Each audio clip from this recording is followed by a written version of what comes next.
ഇവിടെ എന്താ പറയുക ഡോഗ്സ് കുറേ ഉണ്ട്. ഡോഗ്സ് നമ്മളെ കടിക്കില്ല. ഡോഗ്സ്ക്ക് നമ്മളെ പേടിയാണ്.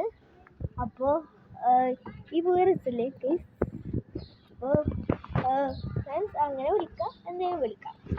ഫ്രണ്ട്സ് അപ്പോൾ ഇവിടെ നിറയെ കിളികളുണ്ട്, നിറയെ പൂക്കളുണ്ട്, കിളികളുണ്ട്. തേനീച്ച കുറച്ചൊക്കെ ഉണ്ട്. വെള്ളത്തിൽ ഇതാക്കുക പല്ലീൻ്റെ പോലത്തെ ഒരു ജീവിയുണ്ട്. പുല്ലിൻ്റെ ഇടയിൽ ഇങ്ങനെ ഇതാക്കുന്നതാണ്.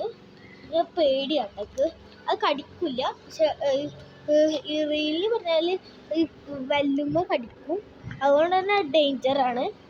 അപ്പം അത് കാണുകയാണെങ്കിൽ അതിനെ കൊല്ലണം കേട്ടോ. വീട്ടിലല്ല പുല്ലിയിൽ ഇവിടെ വന്നാൽ കാശ്മീരിൽ വന്നാൽ കണ്ടിട്ടിങ്ങനെ. അപ്പോൾ ഞങ്ങൾ നടന്നുകൊണ്ടിരിക്കുക. അപ്പോൾ ഇവിടെ വരെ എത്തി. പിന്നെ ആ റോഡ് സൈഡിൽ കുറച്ചും കൂടി പോകാണ്ട് കുറച്ചും കൂടി പോകാനുള്ളൂ.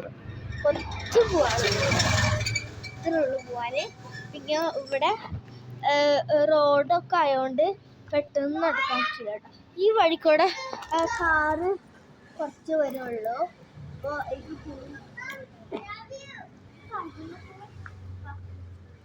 ഈ പൂ കിട്ടിയിട്ട് ഇതൊക്കെ ഇഷ്ടമാണ്. പർപ്പിൾ പൂവാണെങ്കിൽ രസമുണ്ട്. ഈ പൂവ് ഇതിൻ്റെ ഉള്ളിൽ വെച്ച് എങ്ങനെ ഉണ്ടാവും നോക്കാം. ഇത് നല്ല രസമുണ്ട് കേട്ടോ. ഇതിൻ്റെ ഉള്ളിൽ വെക്കാൻ തോന്നുന്നു. പക്ഷേ ഇതാണ്